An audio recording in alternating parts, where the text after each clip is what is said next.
everyone, I'm Stephanie Chan with your Cisco News headlines, giving you a wrap-up of activities from Black Hat USA, where Cisco and others talked about the latest security research and trends.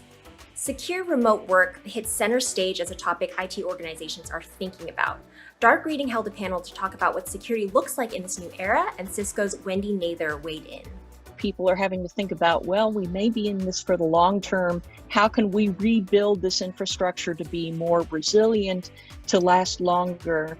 But the good news is that we have a model for this, whether people realize it or not, and it's called Zero Trust. Another big topic is diversity and inclusion in tech. At Black Hat, Cisco inclusion and collaboration leader Trey Boynton talked about the need for companies to embed diversity into their overall strategy. Think about it as a core element of your business. Treat it as you would any other element by dedicating resources. And when I talk about resources, I don't just mean financial. I mean people resources. I mean time, airspace, messaging. Election security is also top of mind in the US. Talos looked into security issues for the last 4 years and found some interesting findings. In some cases where things have improved, but they definitely say that good communication and transparency are key. Are we finally going to get rid of passwords? Wolf Gerlich of Cisco's Duo Security talked about what's keeping us from a passwordless future and how we can move forward. What does that look like in terms of incrementally moving the pieces into a passwordless experience? Well, it looks like having enrollment campaigns. It looks like supporting policy and enforcement on a per user basis or a per application basis. It looks like, of course, having backwards compatibility and support for hybrid environments. Of course, data privacy is always in the news, and many of us use cell phones and apps daily. But our personal devices can collect a lot of data about us that we might not even be aware of. Duo researchers looked into what's being collected and who may have your data.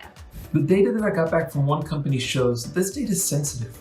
It tracked where I lived, it tracked where I work, and in some cases it even tracked as my family and I would be going downtown. That to me is invasive.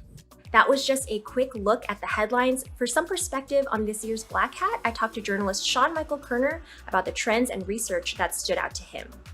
Hey Stephanie, great to chat with you again. This Black Hat USA was really unlike any other, obviously virtual. I think it worked. In terms of trends, there were some of the usual suspects. Election security has been a hot topic in security for some time. And Matt Blaze gave the opening keynote, and there were a bunch of other sessions. This year has been the case, as has been the case in other recent years. Lots of talk on mobile wireless security. One of the attacks disclosed this year was something called Blue Repli, a form of Bluetooth attack that impacts all Android phones, something pretty serious. Artificial intelligence, another hot topic, lots of interesting sessions. One I was in talked about how to build adversarial AI to win at video games like StarCraft. Yeah, it's kind of out there. Actually, it's the stuff that's kind of out there that has always appealed to me at Black Hat and DEF CON. The craziest talk I saw this year was called Lamp Phone, about how to reconstruct speech from watching light emitted from lamps. Yeah, that's what it was about. Kind of interesting out there. I guess when you're in the desert, you get 100-degree heat, the stuff makes more sense. Anyways, once again, Black Hat speakers, sessions, and research have proved that the overriding trend in security is that everything is exploitable if you have a hacker mindset to tinker and figure out how stuff works. Thank you as always for your insight, Sean, and thank you for joining us. Please follow @Cisco or @Cisco Secure for the latest. See you next time.